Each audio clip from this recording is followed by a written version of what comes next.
Bueno, muy buenos días. Nos encontramos acá con Alejandro Calvache, que es coordinador de los fondos de agua de Nature Conservancy, TNC, y vamos a continuar con la serie de videos de la red Gaderalc sobre instrumentos financieros para la adaptación basada en ecosistemas. Entonces, buenos días, Buenos días, muchas Hugo. gracias por aceptar la invitación. Gracias a ustedes. La idea es que nos cuente un poquito sobre la iniciativa de fondos de agua en Latinoamérica, cómo ha trabajado TNC este tema y cómo se han canalizado recursos hacia las inversiones en Cuenca a través de este mecanismo. Eh, TNC empezó la historia de fondos de agua en el año 2000, promoviendo un primer fondo de agua para la ciudad de Quito. El objetivo inicial era proteger las fuentes de agua de la ciudad de Quito. Era un interés y era una prioridad, dado, digamos, como la presión y el aumento de la población, la presión sobre los ecosistemas. Y esa historia se replicó muy fácilmente, realmente como herramienta, como alianza público-privada, como espacio para aplicación de ciencia y como mecanismo de largo plazo. Fue un mecanismo que le interesó a muchos otros socios. Empezamos la réplica de varios fondos de agua y en el año 2011 se formalizó una alianza que se llamó la Alianza Latinoamericana de Fondos de Agua, conformada por el Banco Interamericano de Desarrollo, la Fundación FEMSA, el JEF y TNC, para promover y replicar estos mecanismos financieros para la conservación de cuencas. El portafolio de esta alianza al 2020 es tener 40 fondos de agua creados en Latinoamérica, muy enfocados en donde está la mayor parte de la población de Latinoamérica. Esto básicamente quiere decir ciudades, grandes urbes, al menos de 1 millón de habitantes, cuya presión sobre los ecosistemas es fuerte, como ocurre en toda nuestra región, y cuyo valor agregado de la conservación trae un beneficio directo a las comunidades que están en las cuencas y a los grandes usuarios de la parte baja. Buenísimo. Hace poco se lanzó el Fondo de Agua de Cartagena. ¿Por qué no nos cuenta un poquito la experiencia ya, quiénes participan y cómo funciona el fondo? Este fondo de agua de Cartagena es uno de esos bastante atractivos porque por un lado es un sistema de abastecimiento bastante diferente al típico de los Andes y de nuestra región, digamos, de páramo. Allá el sistema de abastecimiento utiliza en gran medida o en total medida el canal del dique.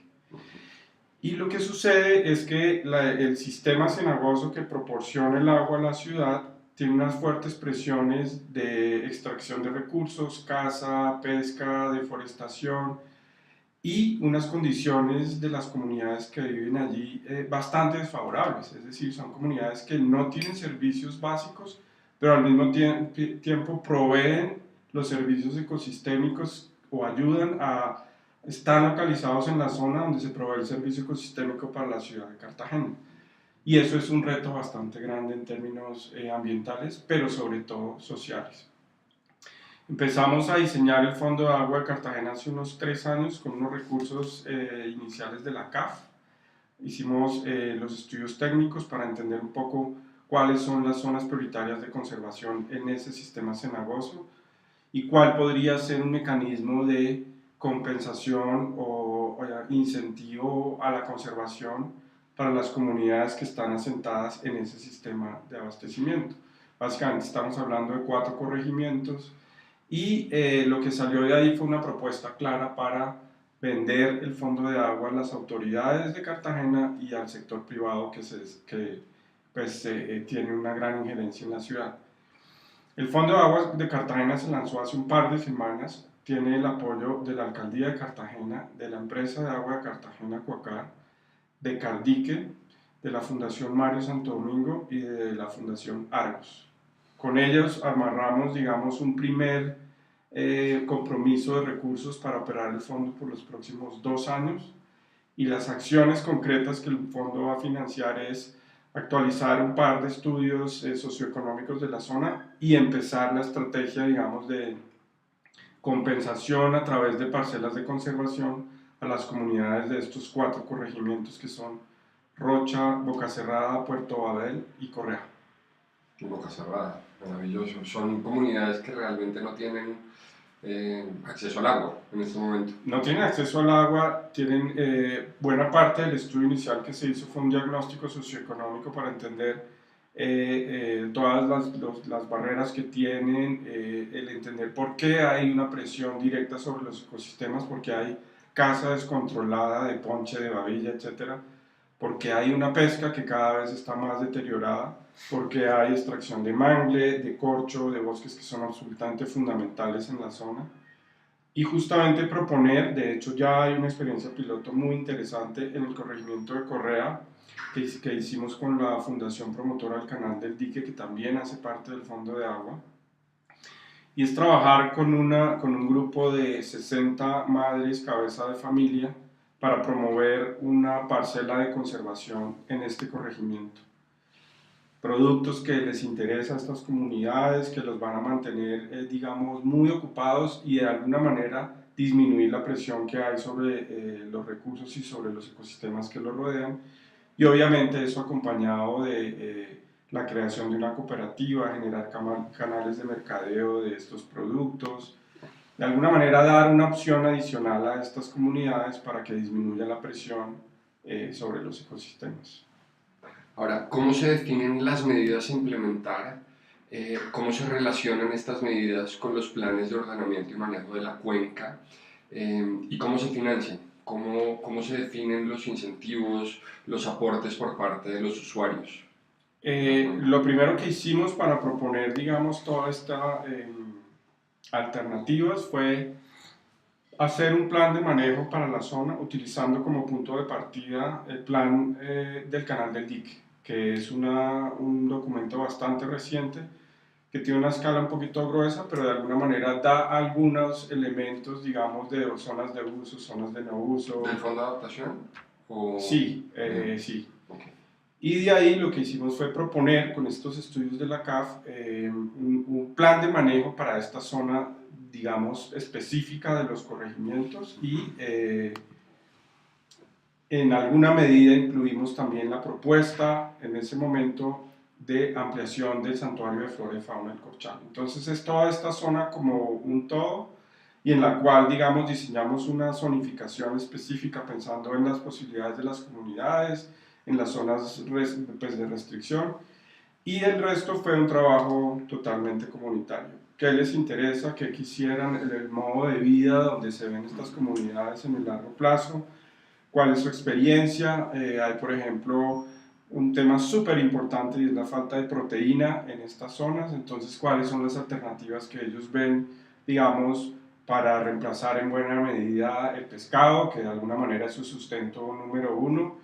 Y todo eso se tradujo en una propuesta clara de parcela de conservación, que es el modelo que se está usando en estos 4 corregimientos. Se empezó por Correa y la idea es ampliarlo a los otros 3. El financiamiento, y esto tiene que ver mucho con la estructura clásica de todos los fondos de agua, debe venir para complementar los esfuerzos que hace el sector público, en tanto que autoridades ambientales, y el interés del sector privado de disminuir su riesgo de abastecimiento de agua para su negocio. Lo que sucede es que por fin el sector privado está cada vez más involucrado en procesos en los que no es responsabilidad social y ambiental de un solo momento, sino una inversión de largo plazo en su estructura de costos para garantizar que el recurso hídrico se mantenga en cantidad y calidad. Y eso es algo que empresarios de Cartagena y de muchas otras partes del país ya tienen claro y por eso están dispuestos a apoyar, digamos, de manera más sistemática estos mecanismos. Ahora, el sector público, Cardique, Aguas de Cartagena, la alcaldía, también han entendido que esta es una propuesta que complementa sus esfuerzos, que de alguna manera multiplica el esfuerzo que hace los limitados recursos a veces del sector público y que hace que todo esto tenga un impacto mucho mayor si uno le pone, digamos, esto en un valor agregado de varios centavos discutiendo sobre cómo se invierten los recursos. Vale. Ya hablando de otros que lleven alguna implementación, ¿cuáles han sido algunas de las, en la formulación, en la estructuración de estos fondos, cuáles han sido algunas de las barreras que han encontrado ustedes en la estructuración de los fondos?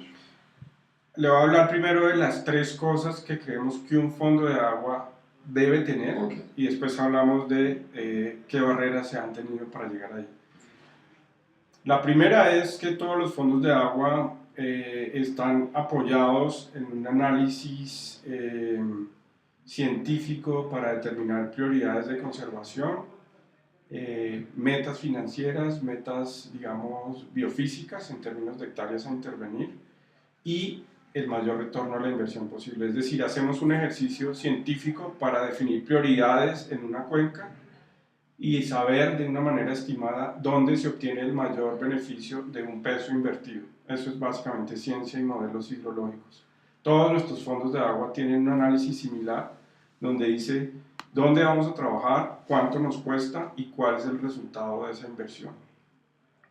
Número 2, para nadie es un secreto que esto no pasa ni en 1, ni en 2, ni en 5 años, ni en un periodo gubernamental, ni en un ciclo político. Estos son procesos de largo plazo.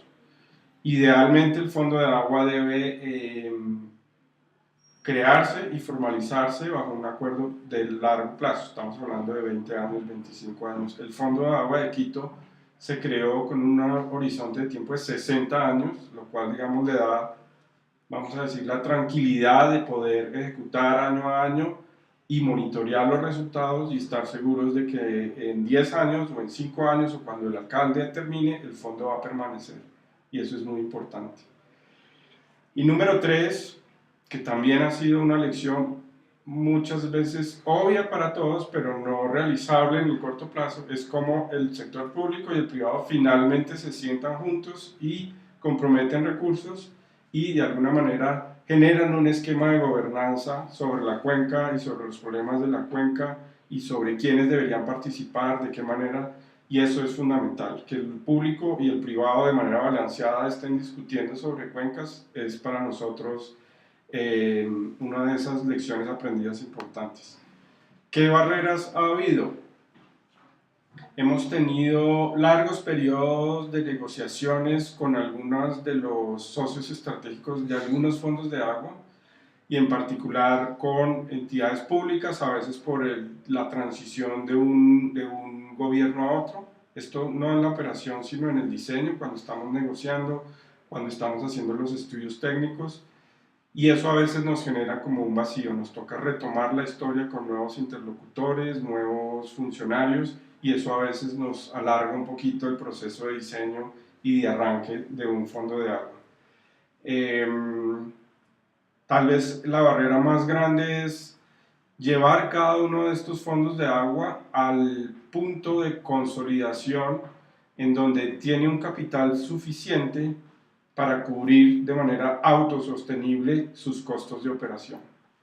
Y aquí utilizamos, digamos, varias estrategias. Número 1, estamos buscando que en algún momento haya un flujo permanente de recursos públicos, básicamente lo que dice nuestra regulación, pero hechos de una manera sistemática y no, digamos, como apresurada de último momento, como a veces se ejecutan los recursos públicos. Y número 2, estamos haciendo un gran énfasis con el sector privado en lo que mencionaba ahora de incluir propuestas muy claras que tengan un resultado muy medible y muy, digamos, certificable en términos de la contribución del sector privado para la conservación de ecosistemas, que se puede traducir, por ejemplo, en disminución del riesgo hídrico, aumento de la infiltración, disminución de la correntía, mejoramiento de calidad, y eso obviamente para el negocio del privado es muy atractivo. Entonces, en esas dos líneas estamos tratando de asegurar flujos permanentes anuales para que el fondo ande permanentemente y se consolide un poco más. Vale, muchísimas gracias Alejandro. ¿Alguna recomendación para la gente que está pensando en diseñar instrumentos financieros para la adaptación basada en ecosistemas, usando biodiversidad, servicios ecosistémicos para reducir la vulnerabilidad de la gente frente a los impactos del cambio climático? No, yo creo que este es un momento en el que todos tenemos que pensar en eso. Ya se acabó el tiempo de hacer análisis y estudios. Obviamente necesitamos buena información, pero este es el momento en que nuestros riesgos están aumentando en la medida que nuestra vulnerabilidad por temas de deterioro de nuestra infraestructura verde está aumentando. Ante esta amenaza que es latente, tenemos que trabajar ya entre varios, entre los públicos y los privados, para promover este tipo de mecanismos. Bienvenidos sean, yo creo que entre más diálogo haya, mucho mejor. Y obviamente yo creo que lo más importante, necesitamos romper la barrera del corto plazo, romper la barrera del inmediatismo y pensar en que esto nos va a tomar tiempo y recursos, pero sin duda muchos menos recursos de los que tendríamos que pagar si no hacemos nada en el largo plazo. Vale, Alejandro, muchas gracias. A ustedes, gracias.